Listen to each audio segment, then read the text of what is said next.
Welcome back to the Intelligent Builder podcast, sponsored by Plutus Agents.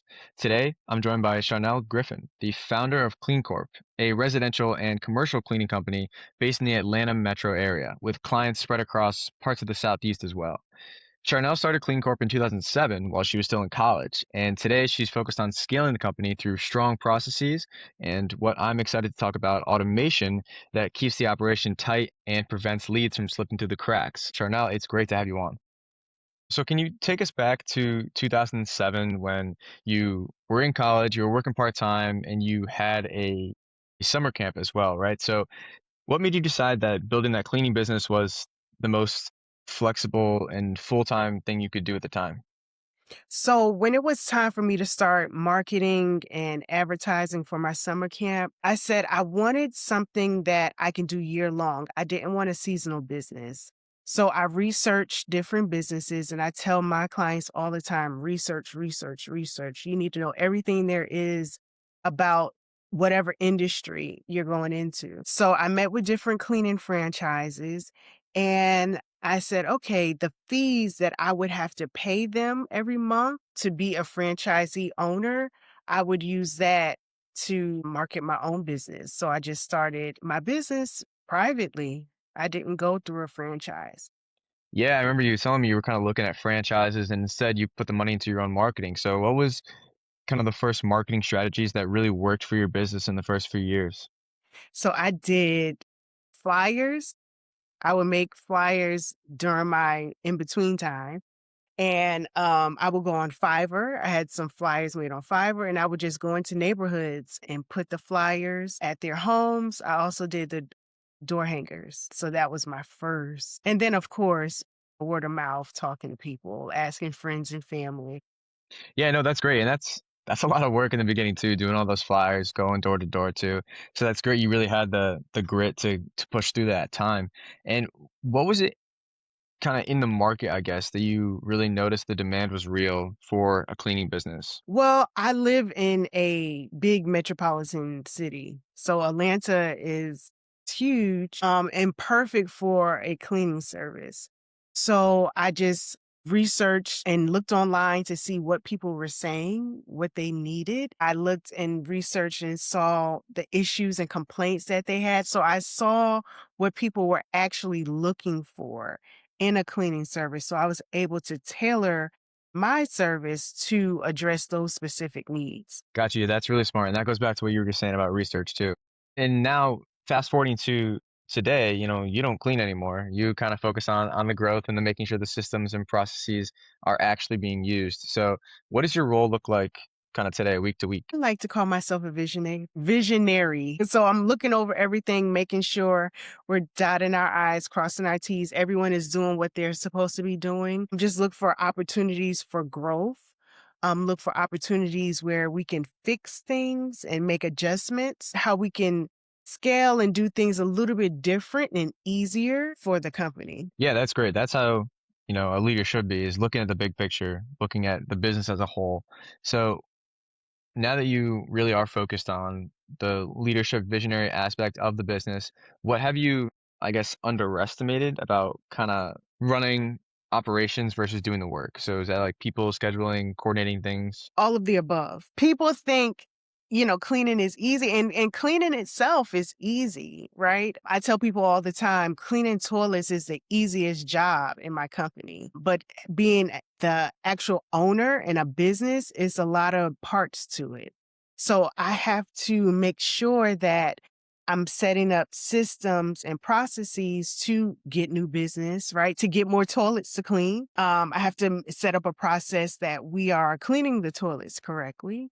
We have to make sure that the customers are happy with the way we're cleaning the toilets, right? So it's not as easy. The business isn't as easy as a lot of people think because some people feel as though, oh, I clean well, let me start a cleaning business. And that's great, right? I guess that's the starting point. But there's a lot more to it if you're running a successful business. Yeah, so I guess kind of going along with running the business not being easy. I mean, unlike cleaning toilets, like you were saying, what were maybe one or two mistakes over the last almost 2 decades that kind of forced you to make a permanent change in the way you operate? So one thing I would say is the price. I tell I tell my clients this because I had to tell myself this. This is not a hobby, right? We go into customers' homes and they negotiate the price, and that's fine, right? But sometimes when you negotiate, or what I find is those customers that want to lowball your price or water down your services tend to give you the biggest issues. So I had to learn to stay firm with my pricing. I had to learn to be profitable. I had to learn to make sure that we're pricing in a way that my cleaners are happy and that they're making good money, right? Because now in a time, since COVID, they have a lot of options, right? We can't do the minimum wage and and they be okay with it, you know? So, yes, I do have the ability to give discounts sometimes, but not at the expense of watering down my service or putting my techs in an uncomfortable situation. Yeah, absolutely. Pricing is very important there, but especially on the customer experience side too, where if they're giving you a hard time there, you got to make sure you're able to handle that. And then your ideal client, right, is more of a recurring client for both the residential and the commercial side. So, what did you change over the years to make sure you have more of those recurring versus the one-off cleans? So we have to make sure that they're happy the first time, right? Our first impression is huge, right? We have to make sure we answer the phones. We have to make sure we have a good attitude. We have to make sure we're available. We have to address any concerns. We have to go the extra mile. Because then once we do those things, then it's easier for us to say, hey, we would love to clean your house every week, every 2 weeks, every month, and just educate them on the importance of it and have them visualize, okay, what would it feel like to come home every 2 weeks and my house is clean? After dealing with the kids, after dealing with work, after dealing with Atlanta traffic, because the traffic here is horrible. I don't know if you know that. The traffic is horrible. So after dealing with all those things, you don't want to come home and clean. You want to relax. So just painting that picture for our clients so that they understand that, it helps. And it helps us to sell more. Yeah, that's what I was just gonna say too. Helping the clients kind of visualize the success, I guess, of having a recurring service is how you'll sell more. So that's great Right. you were able to kind of transition your focus more to that to get those recurring clients.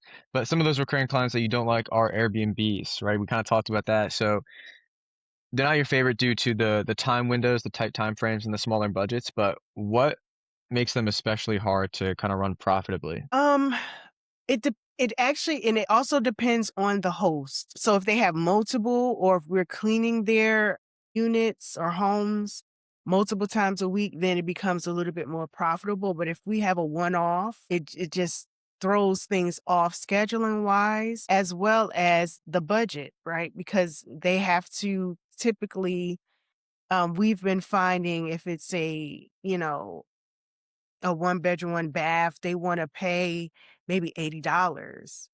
And eh, I pay my techs more than $80 to clean a one bedroom, one bath. So, it's kinda like, how's that go how's that gonna work for us profit-wise? And for our cleaning techs, they don't wanna clean a home that they're normally used to getting paid $100+ for. Yeah, I could definitely see that, especially just from my experience of running an Airbnb for the few months that I did out in Florida. The hosts are very focused on their own margins, right? Like you're saying, so they don't charge much or they don't pay much for those types of services. Like I was in a my Airbnb was about 3,000 square feet, and the cleaning fee was like 250, Mhm. which does seem kind of low.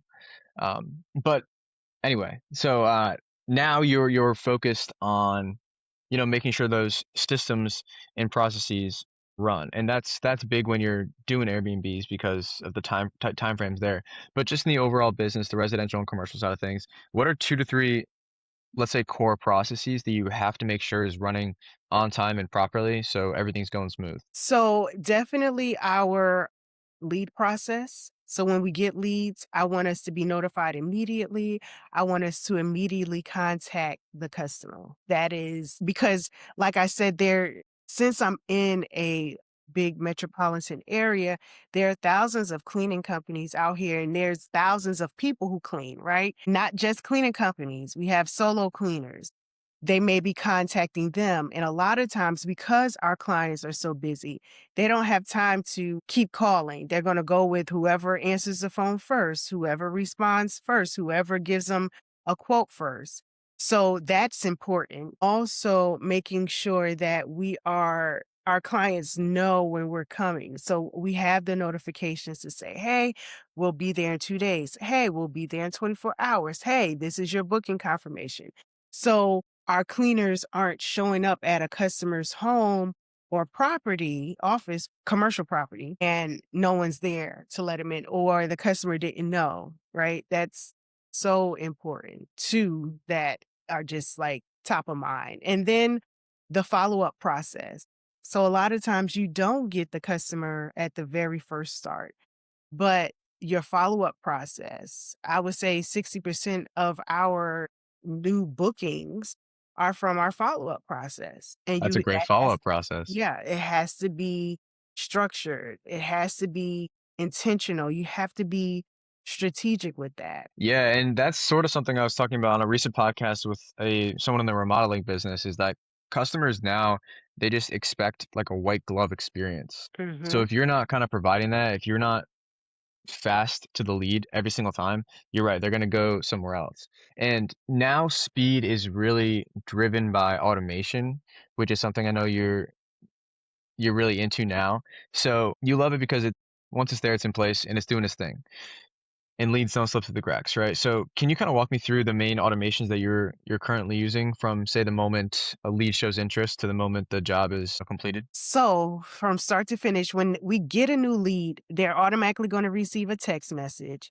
My VA is going to automatically receive a notification to say, hey, call this person right now. And then we're going to send them our information, send them our scope of work. If it's a commercial account, we're calling them and we're scheduling them a in-person visit.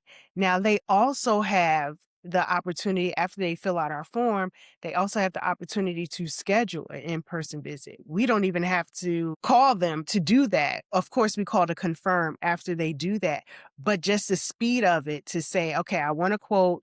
Boom. Okay. After I hit submit, okay, here's our calendar. Schedule your in-person visit now. And then they're done. So I love that.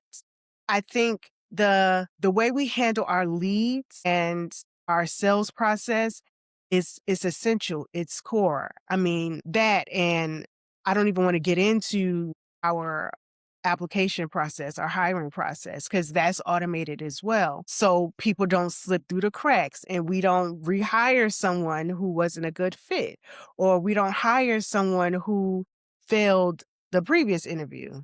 Right. So the automation process keeps us structured. It keeps everything in order, which I love. I do not like chaos at all. It just drives me crazy. Yeah, that's probably the primary goal of most leadership in a business is to reduce the chaos because it's almost all chaos until you can really put it in order, like using Yeah. automations.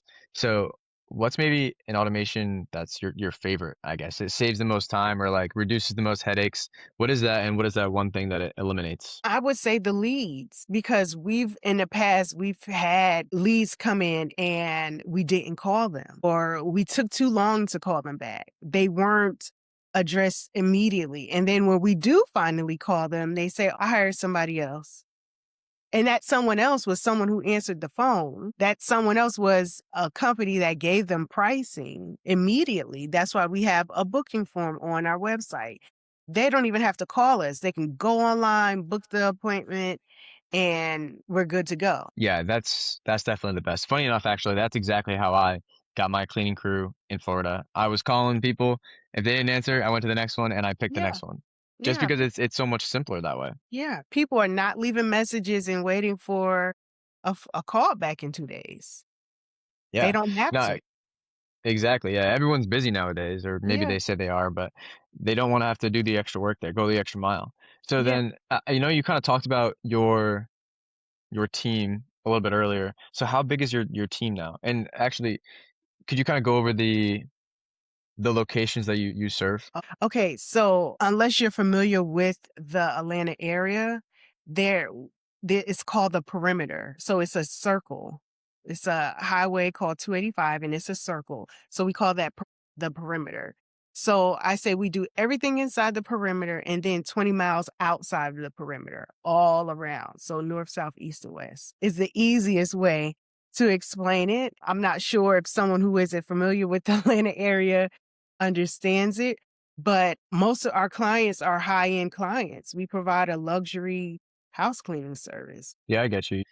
In terms of the luxury clients, like you were saying, and then you talked a little bit about pricing earlier. Do you have kind of standards now for your pricing where you can generally provide an estimate pretty easily? Yeah, they can go online and book it. So they just plug in the details of their home, the system generates a price. My VA, she plugs in the information about their home and it gives her the same price. So we're not looking at the spreadsheets or a document or a cheat sheet, right? Everything is in the system. So and everything is consistent. That's awesome. I love how you're so on top of that with the automations. You're really making life not only for you, but just for everyone in your company just so much easier Yeah. and the clients as well. Yeah. So kind of jumping off that, you making life easier, making everything better, growing. What are your goals for 2026 now that we're in 2026? What are some specific outcomes you're kind of looking for this year? Well, this year I want to buy another cleaning company in the area. So that's one of my goals for this year. It's a science to that in a process because all cleaning companies don't operate the same way. So you have to figure out how their operations work, if they have an operation system and how to mesh it. But I'm looking to triple my commercial clients, which we are off to a great start because of automations and systems and processes we have in place. And then for the residential, my main focus is that recurring number. So I want to increase our recurring number of clients by 20%. Those are some great goals. Tripling the commercial side is going to be huge because that's obviously bigger ticket. So I'm curious about that acquiring another cleaning company. My first guest on the podcast, actually, he's in M&A, and the number one thing he talked about when acquiring, he acquires HVAC and plumbing, so a little bit different, but it's when you acquire a company or you buy a company, whatever, you merge with them. The implementation process of this of the systems and the processes is huge. He said like you Mhm. need to make it as slow as possible because the people will fall through the cracks Yeah. and they won't understand things. So how Mhm. do you? I know you're not there yet, but how do you kind of plan to navigate that? You have to put them on, get them on board. And it's not, okay, I'm gonna buy the company and I'm gonna come in and tell everybody, hey, I'm the new owner. This is what you're gonna do. This no. They need it's a slow churn. It's a slow process because you're going to have turnover depending on how you do it, right? But you may have some turnover. More than likely you'll have some turnover. So you don't want to go in like a bull in a China, what they call it, China. China shop. Yeah. So it's even like when you start not even going in and changing the name, it's still operating as usual and slowly changing some of the processes and structure, just like I do in my company. If I need to do a price increase, I'm not sending an email out to all of my clients. I'm doing it a slow drip, right? Yeah, yeah. No, that's the best way to do it for sure. I like to ask this question to most of the guests. So if you had a magic wand, right, and you could fix one bottleneck or really anything in the business that would give you more time or double your momentum, or you wanna triple your commercial clients, so something that will help push that forward, what do you think that one thing would be? I would probably clone myself. Yeah, okay. No, let's see. That would free up my time. So I'm always looking for opportunities to automate something, right? So now we're doing the voice AI Mm, with our company now. So that has helped a little bit and we're still tweaking that. So I would say that, although I don't answer the phones, but it works great for after hours because we close at 5, but it's like we get so many calls at 6. We get so many calls at 5:30, right? So with that, the voice AI, we that helps, and we are able to close some of the bookings with that. So that is one. I'm actually working on finding a good salesperson for us. Right now, for the commercial side of it, I'm meeting with the clients because I like to do it. I love going into the properties. I love meeting with the people there on property, but I know it's not scalable and I know I need to train someone to do it. It's just something that I love to do because I like meeting new people and talking to them and seeing their office and just developing those connections. So I would say those two things. yeah, that makes a lot of sense. That's definitely a key hire kinda as you scale, especially with the tripling your commercial portfolio of properties you work with. Yeah. And that's funny you originally said clone yourself because I had another guest say that too. And that's big. It's like finding the right people to work with. And obviously you trust yourself, you know you're a disciplined person and you can lead. So finding that salesperson could be a difficult process. How do you plan on kind of navigating through that? Because that can be tough to get to find something that's kind of similar to you in a way. Well, so whenever I need to hire a new VA, because I'm remote. I'm totally remote. I make a list of what I want. And the things that I put on my list are character traits. These are things I can't teach them. I can teach you how to sell, I can teach you how to follow up, I can teach you how to clean, but I can't teach you how to be polite or friendly. That's just who you are, right? I can't teach you how to have an upbeat attitude. You have to possess that. So I'm looking for certain core things, characteristics, traits, habits in a person. And then I train them on the specifics with my company, then how to do that and how to be successful. Like if I interview someone, for example, if they don't smile, I don't hire them. I don't care what position it is. If they don't smile, I don't hire him because Clean Corp is a customer service business. We are a customer service business that does cleaning, not the other way around. So our business has to be customer focused. Yeah, I like that a lot. They have to smile or else they're not getting hired.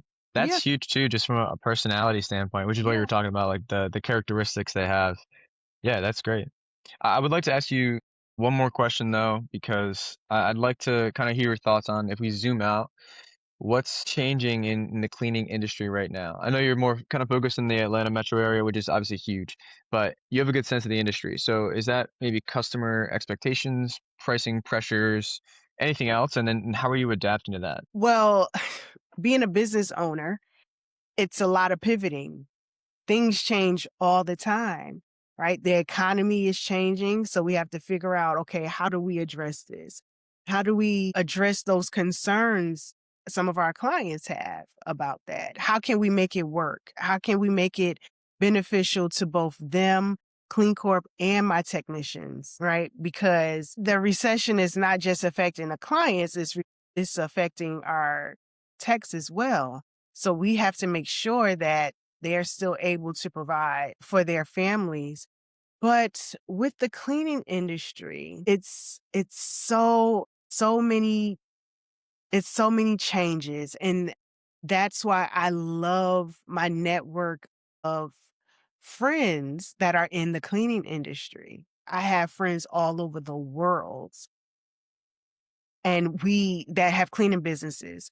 And we compare and contrast. We talk about, okay, what's going on? We are talking about, okay, are you lowering your prices? Are you increasing your prices? Okay, what are you doing for SEO? Like one of my friends has a cleaning business in Australia, in Sydney, and he told me step by step, okay, this is what you do for SEO. And I just love that about our cleaning industry. And it's not a one size fits all, of course. And you'll run into some people who don't have that same mindset. But I love that I have those relationships. So I know some people are afraid of that the robots are coming. I read an article a few months out in, I think it was Japan. They had started the robot out there that cleans. I don't think that's going to be an issue in the near future, but eventually, it may come up. But I don't see that happening within the next 5 years. Yeah, that very well could be a thing eventually, but I think you're right. Not really anytime soon. But that's awesome. You have such a great network. It's great to have that kind of mastermind group to bounce ideas off of at all times and kind of help each other out. Well, thank you, Charnel. I appreciate you being so open about everything, the growth curves, the lessons learned, and you have a very kind of real world systems and automations approach to the business, which is awesome.